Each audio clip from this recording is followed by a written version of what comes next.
Hey guys, this is Varsha and welcome to VSP classes. Hindi pedagogy का जो practice set चल रहा है उसमें आज हम सेट 4 पे बात करने वाले हैं।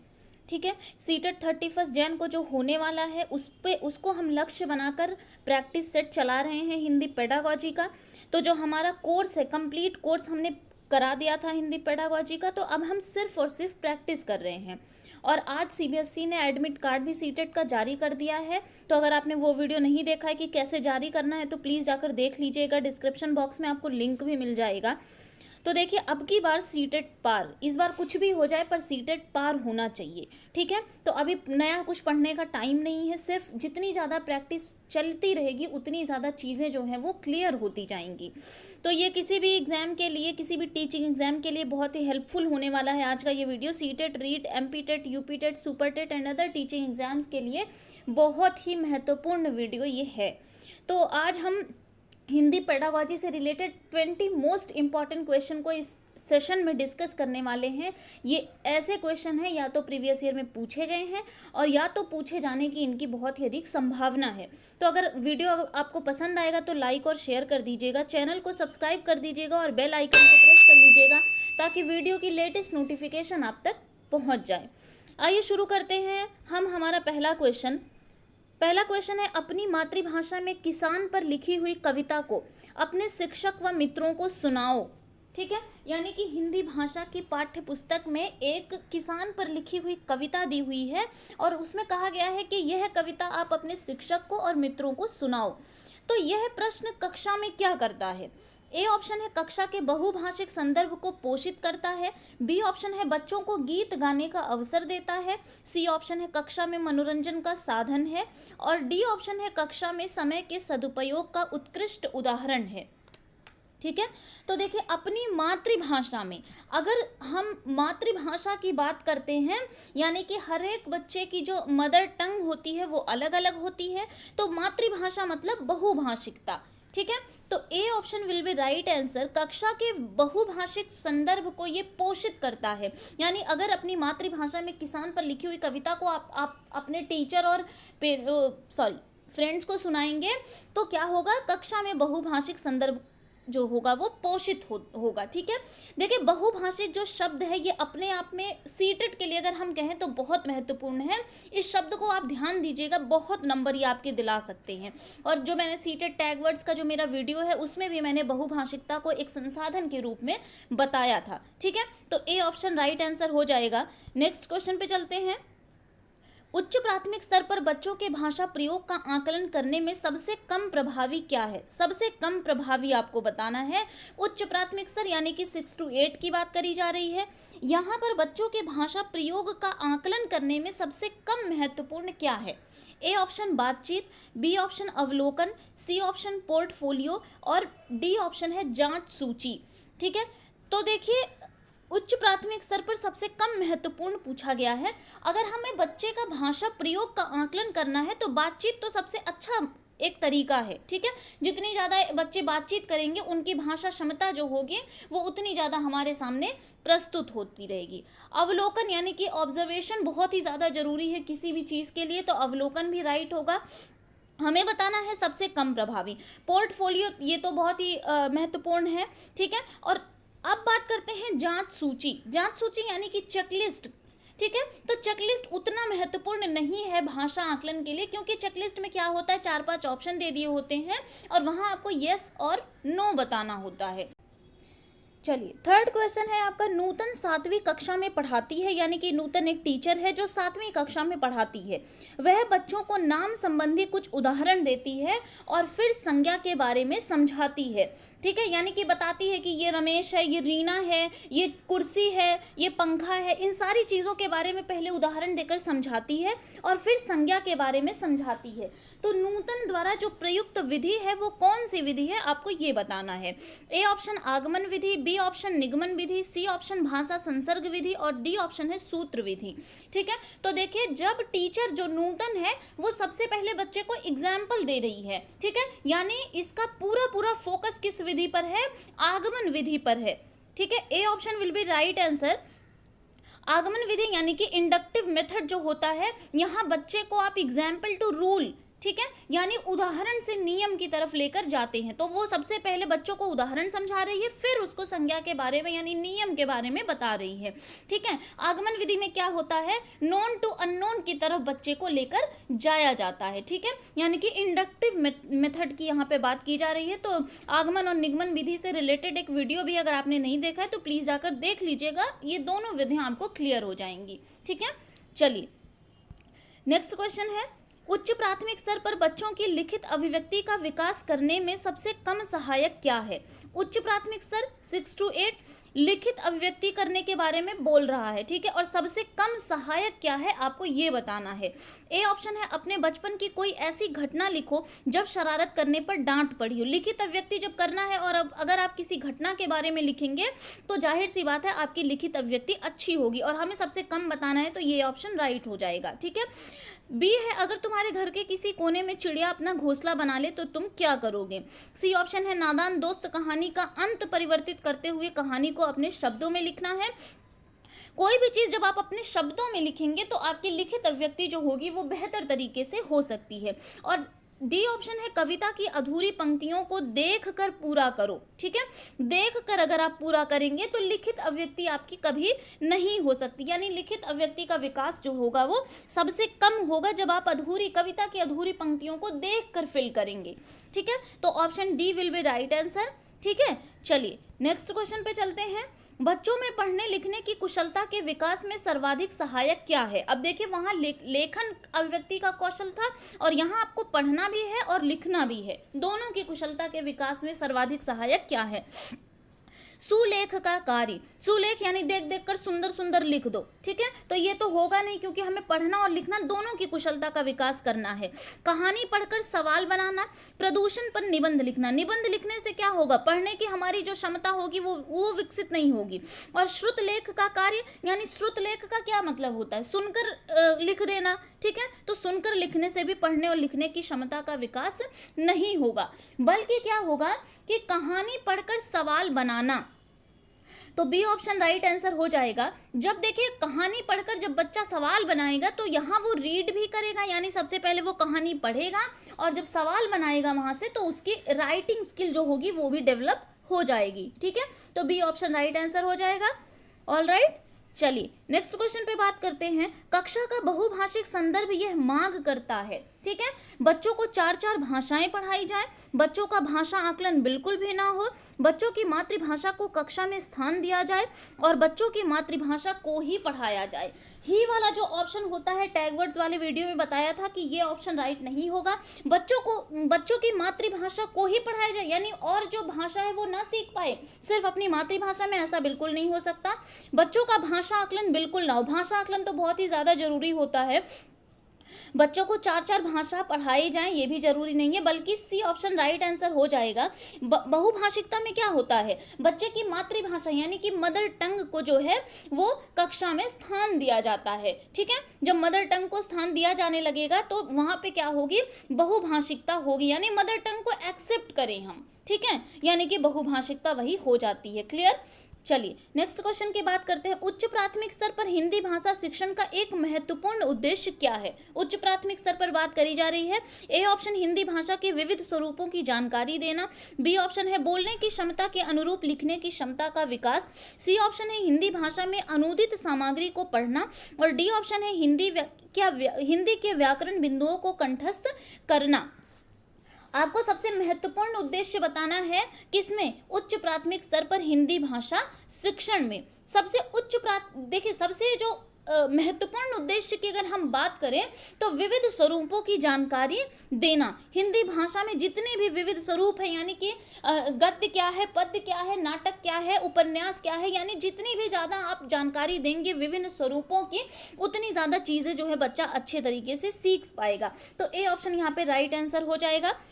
नेक्स्ट क्वेश्चन पे चलते हैं, कक्षा के बहुभाषिक और बहुसांस्कृतिक संदर्भों के प्रति संवेदनशीलता का विकास करना क्या कहलाता है। हिंदी भाषा शिक्षण में एक जटिल समस्या है, बिल्कुल नहीं। बहुभाषिकता और बहुसांस्कृतिक ये दोनों जो है क्या है, ये जटिल समस्या नहीं है। भाषा नीति की जटिल समस्या है? बिल्कुल नहीं, समस्या बिल्कुल भी नहीं है।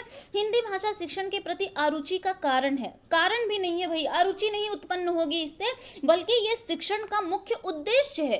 ठीक है, यानी सभी भाषाओं के प्रति आपको रेस्पेक्टफुल हो जाना है। ठीक है, और अब सभी के कल्चर को आपको एक्सेप्ट करना है, यही तो होता है हिंदी भाषा शिक्षण का मुख्य उद्देश्य। ठीक है, और बहुभाषिक और बहुसांस्कृतिक, ठीक है, यानी सभी के जो है भाषाओं के प्रति आपको रेस्पेक्टफुल होना है और सभी के कल्चर को आपको अपनाना है, यही संवेदनशीलता का विकास करना होगा। तो डी ऑप्शन राइट आंसर हो जाएगा। नेक्स्ट क्वेश्चन पे चलते हैं। उच्च प्राथमिक स्तर पर मुहावरे और लोकोक्तियों के शिक्षण के संदर्भ में सर्वाधिक महत्वपूर्ण क्या है? मुहावरे और लोकोक्तियों का प्रयोग करना है तो वहाँ सर्वाधिक महत्वपूर्ण क्या है? संदर्भानुसार उनका प्रयोग करना, उनकी परिभाषा याद करना, उनका क्रम याद करना, उनके अर्थ को जानना। सबसे पहले रट्टाफिकेशन हमें बिल्कुल भी नहीं करना, रट्टा नहीं मरवाना है, याद नहीं करवाना है। ठीक है, तो बी और सी जो ऑप्शन है आपका ऐसे ही कट गया। ठीक है, अब बात करते हैं संदर्भानुसार उनका प्रयोग। देखिए, जिसमें बात हो रही है, यानी कि जिस कॉन्टेक्स्ट में बात हो रही है, बच्चा उनका मुहावरे और लोकोक्तियों का उसी तरह प्रयोग करे। ठीक है, यानी ऐसा नहीं है कि बात कहीं और चल रही है, आपने मुहावरे और लोकोक्तियों का प्रयोग किसी और संदर्भ में लगा दिया। ठीक है, तो ए ऑप्शन राइट आंसर हो जाएगा। संदर्भ के अनुसार उनका प्रयोग करिए, जहां जैसी चीजें हो रही हैं, जिस संदर्भ में बातें चल रही हैं, वहां मुहावरे और लोकोक्तियों का प्रयोग करना होगा। ठीक है, चलिए नेक्स्ट क्वेश्चन पे बात करते हैं। उच्च प्राथमिक स्तर पर व्याकरण सिखाने की किस विधि को आप सर्वाधिक महत्वपूर्ण एवं उपयोगी मानते हैं? उच्च प्राथमिक स्तर पर अगर आपको व्याकरण सिखाना है तो आप किस विधि को सर्वाधिक उपयोगी मानते हैं? पाठ्यपुस्तक विधि, आगमन विधि, निगमन विधि और अनुवाद विधि। अभी हमने आगमन विधि यानी कि इंडक्टिव मेथड की बात करी है कि आगमन विधि में क्या होता है, एग्जाम्पल टू रूल के हिसाब से बच्चे को ले जाया जाता है, नोन टू अननोन की तरफ बच्चे जाते हैं इसमें, तो बी ऑप्शन ही राइट आंसर हो जाएगा। आगमन विधि जो होती है वो बेहतर विधि मानी जाती है। निगमन में क्या होता है, पहले नियम बता दिया जाता है और फिर हम उदाहरण बच्चों को देते हैं। ठीक है, लेकिन आगमन में पहले उदाहरण दिया जाता है और फिर नियम की तरफ लेकर जाया जाता है। बी ऑप्शन राइट आंसर हो जाएगा। नेक्स्ट क्वेश्चन पे चलते हैं। उच्च प्राथमिक स्तर पर भाषा शिक्षण का उद्देश्य नहीं है। अभी तक हमने उद्देश्य है कौन सा वो पूछना था, अभी पूछ रहा है कि कौन सा उद्देश्य नहीं है उच्च प्राथमिक स्तर पर। विभिन्न साहित्यिक विधाओं की समझ का विकास करना, बिल्कुल है ये। ठीक है, विभिन्न साहित्यिक जो विधाएं हैं उनके बारे में हमें परिचित करवाना ही है। ठीक है, निजी अनुभवों के आधार पर भाषा का सृजनशील प्रयोग करना, ये भी बहुत सही है। भाषा की बारीकी और सौंदर्य बोध को समझने की क्षमता का विकास करना, ये भी भाषा शिक्षण के लिए बहुत ही इंपॉर्टेंट है। भाषा के व्याकरणिक बिंदुओं की परिभाषाओं को जानना, ठीक है, व्याकरणिक बिंदुओं की परिभाषाओं को हमें रटना नहीं है, तो डी ऑप्शन जो होगा वो शिक्षण का उद्देश्य नहीं होगा उच्च प्राथमिक स्तर पर। क्लियर, चलिए नेक्स्ट क्वेश्चन पे चलते हैं।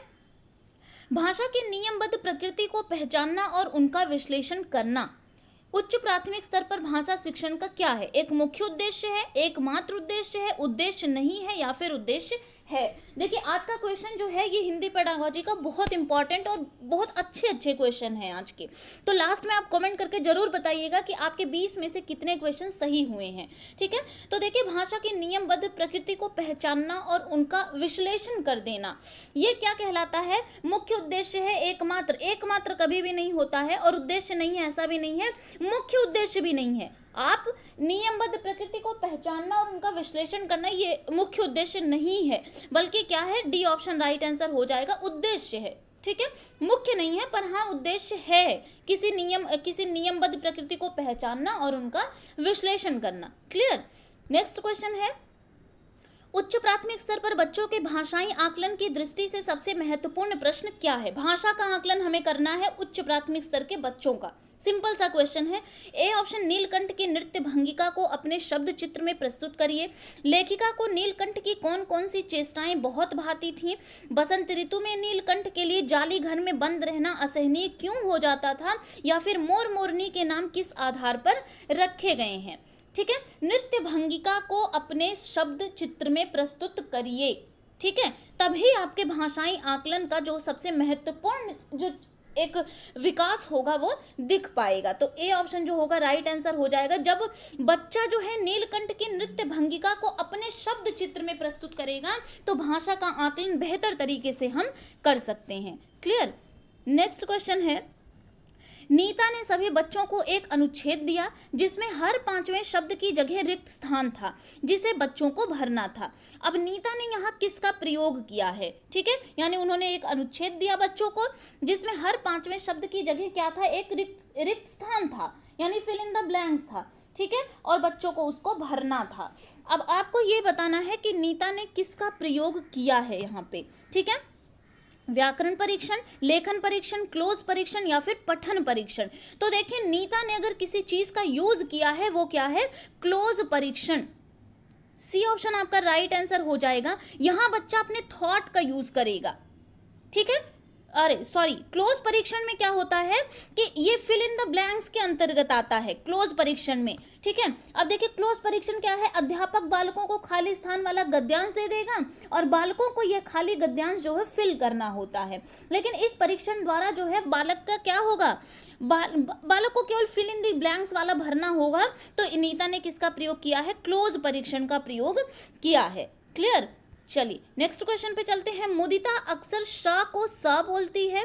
मुदिता की भाषा शिक्षिका के रूप में आप इस स्थिति के बारे में क्या कहेंगे? मुदिता एक लड़की है, वो श को क्या बोलती है? स बोलती है। ठीक है, तो ये क्या है? ए ऑप्शन है क्षेत्रीय भाषा का प्रभाव है इसलिए वो बोलती है ऐसा। बी ऑप्शन भाषागत ज्ञान का अभाव है उसको। सी ऑप्शन है भाषा प्रयोग में वो लापरवाही कर रही है। या डी ऑप्शन है भाषागत त्रुटियों का होना, रोटी नहीं बल्कि त्रुटियों का होना है। ठीक है, तो मुदिता देखिए अक्सर श को स बोलती है। इसका क्या कारण है? कि उसके क्षेत्रीय भाषा का कहीं ना कहीं प्रभाव पड़ रहा है। ठीक है, तो ए ऑप्शन आपका राइट आंसर हो जाएगा।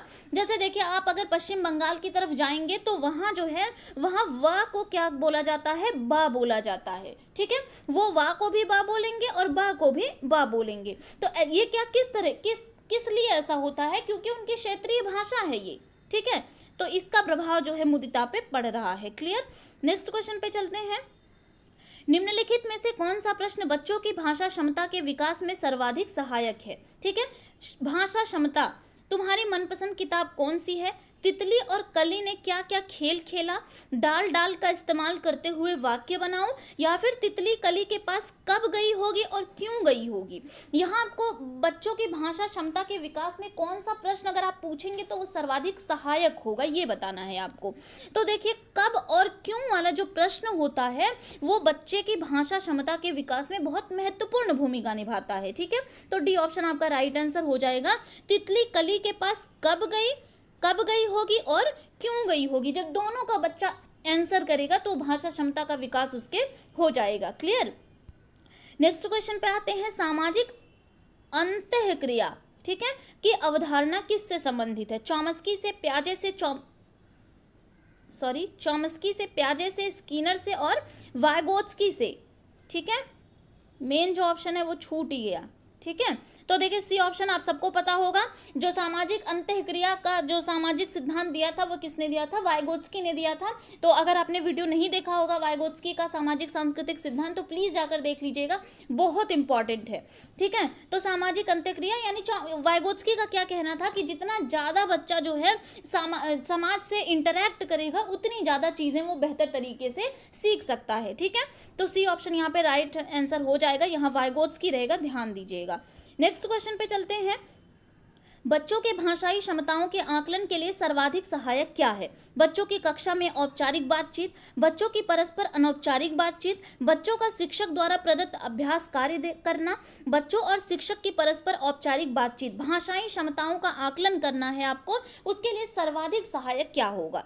देखिए, औपचारिक बातचीत जब होगी तो आप भाषाई क्षमताओं का आकलन बच्चे का नहीं कर सकते। औपचारिक बातचीत मतलब रूल एंड रेगुलेशंस होंगे जिसमें, ठीक है, बच्चों को नियमों के अंतर्गत चलना पड़ेगा। तो ए ऑप्शन नहीं, बल्कि बच्चों की परस्पर अनौपचारिक बातचीत। अगर बच्चे कक्षा में एक दूसरे से परस्पर क्या करते हैं? अनौपचारिक बातचीत करते हैं, तो बच्चों की भाषाई क्षमताओं का आकलन बहुत ही बेहतर तरीके से आप कर सकते हैं। ठीक है, बहुत अच्छा क्वेश्चन है, बहुत इंपॉर्टेंट क्वेश्चन भी है। ठीक है, चलिए नेक्स्ट क्वेश्चन की बात करते हैं। शिक्षण प्रक्रिया को रुचिकर बनाने में डैश शिक्षण सहायक शिक्षण सामग्री सहायक होती है। कैसे सहायक होती है? वैविध्यपूर्ण होती है, ऑडियो वीडियो होती है, वीडियो परक होती है, या फिर पत्र पत्रिकाओं के रूप में होती है। ठीक है, देखिए शिक्षण प्रक्रिया को रुचिकर बनाने के लिए हम जो शिक्षण सहायक सामग्री का यूज करते हैं वो वैविध्यपूर्ण होनी चाहिए, यानी कि उसमें विभिन्नताएं होनी चाहिए। ठीक है, तब जाके वो शिक्षण प्रक्रिया को हम रोचक बना सकते हैं। तो A option will be right answer. चलते हैं आज के लास्ट क्वेश्चन पे। भाषा का प्रयोग क्या होता है? केवल परीक्षा में ही होता है, केवल पाठ्य पुस्तक में ही होता है, जीवन के विभिन्न संदर्भों में होता है, केवल मुद्रित सामग्री में होता है। देखिए भाषा का प्रयोग जो होता है वो जीवन के हर क्षेत्र में होता है, यानी कि हर विभिन्न संदर्भों में भाषा का प्रयोग जो होता है वो होते रहता है। केवल वाला ऑप्शन वैसे भी गलत होता है। ठीक है, तो ए, बी और डी तीनों में केवल है, तो ये कभी राइट आंसर नहीं होगा। सी ऑप्शन हमारा राइट आंसर हो जाएगा कि भाषा का प्रयोग जो होता है वो जीवन के विभिन्न क्षेत्रों में होता रहता है। ठीक है, तो ये थे आज के टॉप 20 मोस्ट इंपॉर्टेंट क्वेश्चन जो हिंदी पेडागोजी से रिलेटेड थे। तो लास्ट में जरूर बताइएगा कि 20 में से कितने क्वेश्चन आपके सही हुए हैं, और अगर आपको सेशन पसंद आया होगा तो लाइक और शेयर कर दीजिएगा, चैनल को सब्सक्राइब कर दीजिएगा, बेल आइकन को प्रेस कर लीजिएगा ताकि लेटेस्ट नोटिफिकेशन आप तक पहुंचती रहे। Thank you.